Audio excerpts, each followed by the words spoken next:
नमस्कार दोस्तों, स्वागत है आपका स्टडी IQ में। आज हम लोग एक बहुत ही दिलचस्प विषय पे चर्चा करने वाले हैं। इंटरनेशनल रिलेशंस की एक चर्चा चलेगी और हमारा जो मेन मुद्दा रहेगा वो रहेगा discussion with respect to United Arab Emirates. आप यहां पे देख सकते हो ORF का आर्टिकल है, UAE's outreach to Qatar and UAE's outreach to Turkey, it may create a new dynamic. यानी कि हम लोग बात करने वाले हैं एक रीसेंट डेवलपमेंट के बारे में, जहां पे यूनाइटेड अरब एमिरेट्स के कुछ ऑफिशियल्स ने विजिट किया था कतार और टर्की। अब इसके चलते जो मिडल ईस्टर्न रीजन या फिर हम लोग from the south Asian region, हम लोग कहते हैं कि वेस्ट एशियन रीजन में मिडल ईस्ट जो पर्सपेक्टिव हुआ वो वेस्टर्नर्स का पर्सपेक्टिव होगा। हम टर्म यूज करते हैं वेस्ट एशिया। तो मिडल ईस्ट और वेस्ट एशिया में आपको कंफ्यूजन नहीं होनी चाहिए, दोनों एक ही जगह है, मिडल ईस्ट और वेस्ट एशिया। मिडल ईस्ट उनके पर्सपेक्टिव से from the westerners perspective, West Asia हमारे पर्सपेक्टिव से। इस रीजन में किस तरह की नई डायनामिक डेवलप हो रही है इसके ऊपर चर्चा करेंगे। काफी इंटरेस्टिंग सा आर्टिकल है। इस आर्टिकल को लिखा था नवदीप सूरी ने, very important writer. He is the distinguished fellow and the director at centre for new economic diplomacy. तो अगर आप political science and international relations background से हैं, अगर ये आपका ऑप्शनल है तो do read his articles, very interesting articles he rights and you can coat him in your answers. चलिए बात करते हैं, ये जो दो विजिट हुई है उसकी वजह से क्या डायनामिक डेवलप हो रहा है, किस वजह से ये सारे डेवलपमेंट आई है, इसके ऊपर भी चर्चा चलेगी। ये सारी इंफॉर्मेशन लेने के लिए मेरे साथ बने रहिए स्टडी IQ पर। मैं हूं आपका दोस्त राहुल साईगांवकर। अगर आप मुझे फॉलो करना चाहते हैं, you can follow me on this particular ID @RahulSai222। इसके अलावा अगर आप कॉम्पिटिटिव एग्जाम की तैयारी कर रहे हैं, UPSC सिविल सर्विस एग्जामिनेशन और state PSC, do visit studyiq.com और download the app from Google Play Store to know more about us. Right, let's talk about the news. हम लोग ये चर्चा कर ही क्यों रहे हैं? जैसे कि मैंने आपको बताया, हाल ही में दो ऑफिशियल विजिट्स हुई। एक विजिट UAE की हुई टू टर्की। आप यहां पे देख सकते हो, Turkish president Recep Tayyip Erdogan, he receives the UAE Emirati delegation which was led by Tahnoun bin Zayed. देखिए, तहनून bin Zayed, he is the NSA यानी कि नेशनल सिक्योरिटी एडवाइजर है यूनाइटेड अरब एमिरेट्स के। अब ये मीट हुई थी अगस्त mid में। इसके 10 दिनों के भीतर अगस्त एंड में senior UAE official he meets Qatar's emir in a rare visit. अब यहां पे किसने मीट किया? फिर से UAE के national security adviser, that is Tahnoun bin Zayed. He met with the sheikh of Qatar, that is sheikh Tamim bin Hamad al Thani, Doha में मिले। अब आप सोच रहे होंगे, सर देखिए बायलैटरल विजिट तो बहुत चलती रहती है, कि what is such a big deal about that, कि bilateral meeting it goes on every time, एक कंट्री से दूसरी कंट्री डेलीगेशन जाते हैं, ऑफिशियल्स विजिट करते हैं।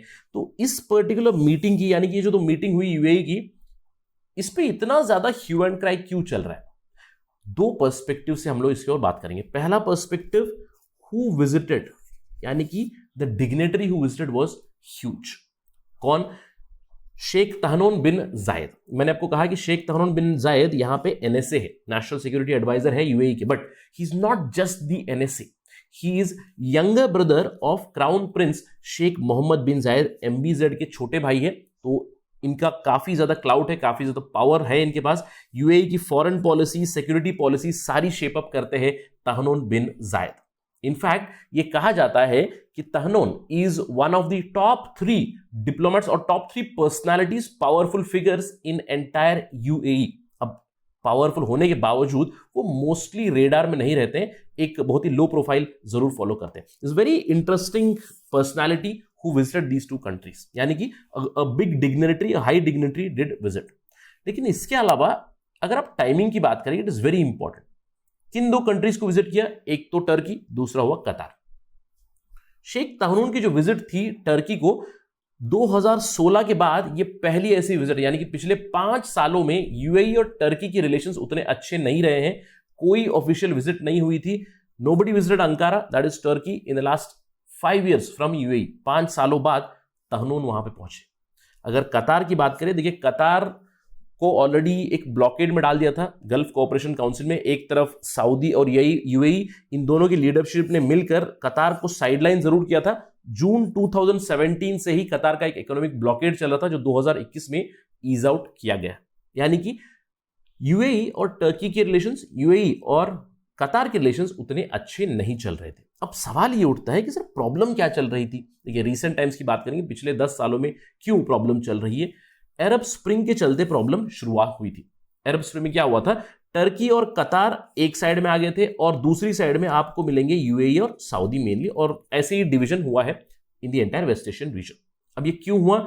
Typically because of the development in Egypt. अब जब अरब स्प्रिंग शुरू हुआ 2011 में, अरब स्प्रिंग शुरू हुआ ट्यूनीशिया से, अब उसने इंपैक्ट किया इजिप्ट में भी। आपको पता है इजिप्ट में एक डिक्टेटर थे उस समय पे होस्नी मुबारक को डिपोज कर दिया गया।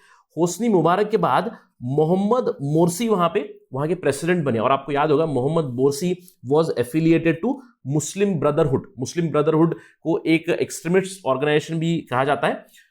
तो मोहम्मद मोरसी को समर्थन कर रहे थे टर्की और कतार, लेकिन इनको अपोज कर रहे थे यूएई और सऊदी अरब। और हम इवेंचुअली जानते हैं कि यहां पे हुआ क्या। इजिप्ट में फिर से एक मिलिट्री कू हुई जहां पे जनरल अब्दुल फताह अल सीसी ने मोहम्मद मोरसी को डिपोज किया और वो खुद प्रेसिडेंट बन गए। यानी कि एक तरह की डिप्लोमेटिक विक्ट्री जरूर हुई थी यूएई और सऊदी की, क्योंकि जनरल सीसी जो है वो काफी क्लोज है यूएई के। तो इसी के चलते दरार पड़ गई थी टर्की और कतार एक साइड पे और यूएई और सऊदी दूसरे साइड। अब इसके अलावा अगर हम लोग कतार और टर्की की और भी बात करें, टर्की के बारे में हम लोग चर्चा कर चुके हैं। टर्की अपनी नियो ओटोमन पॉलिसीज फॉलो कर रहा है, जहां पे टर्की खुद को इस्लामिक वर्ल्ड का एक सेवियर दर्शाने की कोशिश कर रहा है, जहां पे रेसिप तैयब अर्दोगान की पॉलिसीज कुछ इस तरह से रही है पिछले कुछ सालों में, जहां पे he wants to become the Islamic world's leader. और इसका समर्थन कर रहे हैं कतार टू लार्ज एक्सटेंट। कतार एक विलिंग पार्टनर बन चुका है और कतार का जो अल जजीरा चैनल है वो कंटिन्यूअसली टर्की का समर्थन करता आ रहा है। तो 2013 से ही अगर हम लोग कहें तो यूएई सऊदी का जो एक गुट है उन्होंने कंटिन्यूअसली काउंटर करने की कोशिश की है जो अंकारा और दोहा, यानी कि टर्की और कतार का जो एक्सिस डेवलप हो रहा है उसको काउंटर करने की कोशिश की है। तो दरार पड़ी हुई थी रिलेशंस में between UAE and Turkey and कतार ऑन द अदर साइड। लेकिन हाल ही में थिंग्स आर इंप्रूविंग। और इंप्रूव क्यों हो रहा है? क्योंकि अभी हम लोगों ने देखा यहां पे विजिट हुई तहनून बिन जायद की, और आगे चल के खबर ये आ रही है कि डिप्लोमेटिक विजिट्स और भी ज्यादा होंगी और फॉर्मल टाइज स्ट्रेंथन करने की कोशिश करेंगे दोनों कंट्रीज, यूएई टर्की, यूएई कतार ऑल्सो। अब सवाल उठता है क्यों हो रहा है? देखिए, सबसे पहला रीजन है डायनामिक्स कुछ डेवलप हो रही है। फीफा वर्ल्ड कप है अगले साल कतार में 2022 में, ऑल दो इतना प्रोमिनेंट फैक्टर नहीं है, but wherever economy is involve, wherever money is involve, slowly and steadily ties do improve, isn't it? इसके अलावा इस साल जनवरी 2021 में एक अल उला जीसीसी गल्फ कोऑपरेशन काउंसिल की एक समिट हुई थी, जहां पे कतार का जो पराया स्टेटस था, कतार के खिलाफ जो इकोनॉमिक ब्लॉकेड चल रही थी उसको खत्म किया गया था। लेकिन आपको ध्यान देना है ये जो कतार का ब्लॉकेड हुआ था ये जनवरी 2021 में हुआ, लेकिन अभी जाकर तहनून बिन जायद ने टर्की को भी विजिट किया और कतार को भी विजिट किया। क्यों? सबसे बड़ा फैक्टर है ये, सबसे बड़ा फैक्टर है Taliban capture of Afghanistan. What does it mean for middle east? मैंने आपको कहा मिडिल ईस्ट टर्म वेस्टर्नर्स के लिए बनता है, हम लोग वेस्ट एशिया टर्म यूज करते हैं। तो इसका इफेक्ट क्या होगा? देखिए, अगर आपको याद होगा तालिबान का पॉलिटिकल ऑफिस कहां पे है? तालिबान का पॉलिटिकल ऑफिस है दोहा में। तो आपको याद होगा दोहा अग्रीमेंट साइन हुआ था Trump administration and the Taliban group के बीच में। कहां पे? इन दोहा विच इज इन कतार। अब तालिबान अगर पावर में आ गया है तो कतार का भी क्लाउड बिल्कुल बढ़ जाएगा। तो इसी के चलते now UAE is also trying for an outreach with Qatar. अब इसके अलावा अगर तालिबान का कब्जा हुआ है, इससे सबसे बड़ा फायदा किसे मिलेगा? It will go for Pakistan. और अगर हम लोग बात करें पाकिस्तान और टर्की की रिलेशंस, पाकिस्तान और Turkey have very close relations. In fact Turkey और तालिबान के संबंध भी काफी क्लोज है ये कहा जाता है। तो इन सब चीजों के चलते now UAE is reaching out to both Qatar as well as Turkey. और इन सब चीज में आपको एक और डायनामिक याद रखनी पड़ेगी। यूएई में ही अभी फिलहाल अशरफ घानी है, यानी कि उन्हें शरण किसने दी है?